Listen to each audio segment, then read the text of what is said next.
Very provocative comments there. I've been doing futures research for about 22 years now, and the last 7 doing a lot of work looking at technology and media and learning and education. I think there are some really key points that you hit on there, and these are in no order. Just I was writing furiously as Matthijs was making his comments. So. Let me start with this one, and I think it came loud and clear. I mean, there's clearly a shift if you go to any industry and you look at what's happening in technology from a one-to-many model to a many-to-many model in media. I mean, that's just happening. It's happening across every industry, and it's happening in education too. I mean, that's just the way it is, and that's actually. You know, the way learning happens as well, is it really is naturally, it is a many-to-many social, co-created experience. And that's what media now is allowing young people, allowing everybody to do, that the digital media ecology is all about creation and sharing and collaboration and generating new things. So you're seeing the whole rise of the maker mindset and the DIY, do-it-yourself kind of culture. And this is the world of young people. If you look at the under 20 population, I mean, that's the environment that they're growing up in, and as humans, you know, we learn. That's what we do. That's how we make sense of the world. And so this is the environment that young people are learning in. And then they go to school, as you said, and they're asked to turn off those devices, or they're told this is the curriculum, or this is the programming, or, you know, they get back into that one-to-many model, whether it's in a media situation or in a school situation, and it just doesn't jive with the rest of their life and really what's going on in the rest of the world. So, I mean, really deeply understanding, you know, what public service media is in that many-to-many paradigm. It's not going to go away. So, you know, really trying to embrace that. The other thing that came to me is I had done a study a while ago forecasting the future of learning agents. You know, what are the different agents of learning, the kinds of people and roles that will be facilitating learning? And I think you mentioned some of that, you know, the teacher obviously isn't going away, but, you know, can we imagine some creative breakout of a whole different set of kind of agents of learning, people who facilitate and enable learning? And they talk about coaches and, you know, moving from the sage on the stage to the guide on the side and terms like that. And we thought, what this really means is embracing a shift from pedagogy, which has its roots in the Greek, and I learned this, I was working with someone who was a classicist and so knew all this Greek and Latin and was always inventing new terms.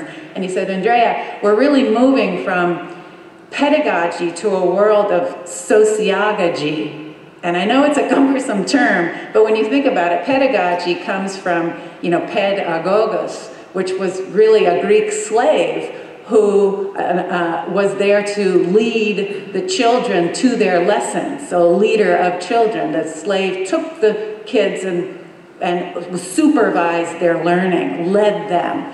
And when you think of socio-agogy and put those words together, it really means leaders among the group, that you lead one another.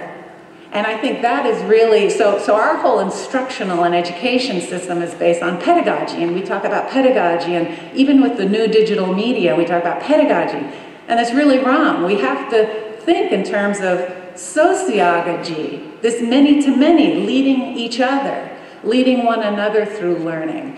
And I think that's, there are examples of that happening.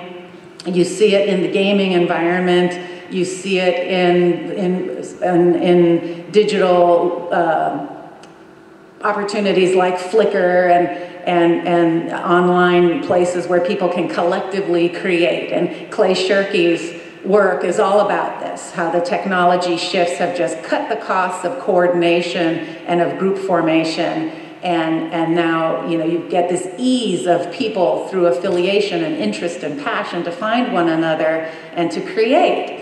And the work of Mimi Ito at at USC, her hanging out, messing around, and geeking out are these kind of three modes of learning where young people are really exploring technology and learning and teaching each other.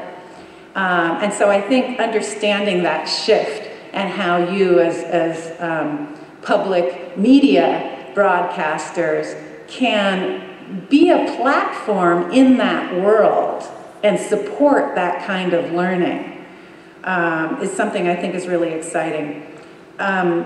And the other, just one or two other quick points, and then I have a question, Adora, for you, is because I think we're seeing that, you know, where is value in this learning process, in sociology, and this many-to-many learning among each other and leading each other through learning? Where is value created in learning?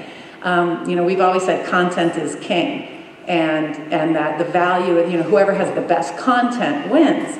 And you saw Bill Gates up there talking about, he was referring to Khan Academy, is probably what he was referring to, which is, I forget Khan's first, is it Samuel Khan?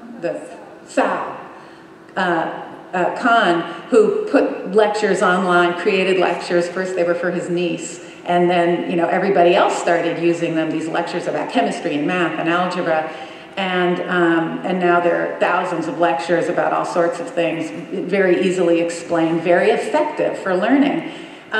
They're free, and you could, all the OER, open education resources, from MIT, from many universities, places like Curriki and the Open Education Commons, tons of places you can go on and get good content for free. If content is free, then where is the value in learning? And so I think that the other big challenge is how you can create platforms for people to kind of find and use content in ways that are personalized and that meet needs over a lifetime. Because you don't know how a piece of content is going to be used, but it could be used in any number of different learning experiences. And so kind of thinking about content as being a component in this media ecology that's going to be, where value is going to be added to it, and it's going to kind of create this learning experience. I think the last thing I'll talk about is assessment. I think that's the other big area where we're going to see a lot of innovation and different kinds of experiments and pilots happening in assessment. It's kind of one of the big linchpins of education, and I think you really effectively talked about this, you know, learning isn't just one thing you do at one time in your life and for one segment of the population. And I kind of like to think of it as that we really have to recreate and reimagine what a learning lifestyle is and a culture of learning, that we're, you know, as humans, we're always learning, and that we have to recognize that because we're in a world of rapid change and complexity right now, knowledge isn't stable. It's dynamic. There's always new knowledge. There are complex problems that require, you know, multi-disciplines, trans-disciplines, and collaboration and cooperation. So how do we create kind of this world where learning is kind of the default, where we can always learn and put our heads together and come up with problems. So the challenge then of creating ways of communicating the value of learning from any kind of learning experience, informal learning, formal learning, learning from a tutor, learning from an online lecture, learning from volunteering, learning through a service program.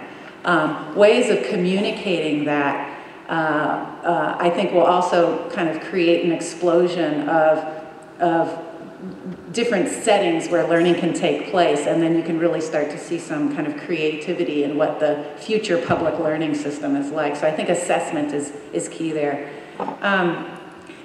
you talked about personas, and we were talking last night, and I said, well, we have a real person here now, not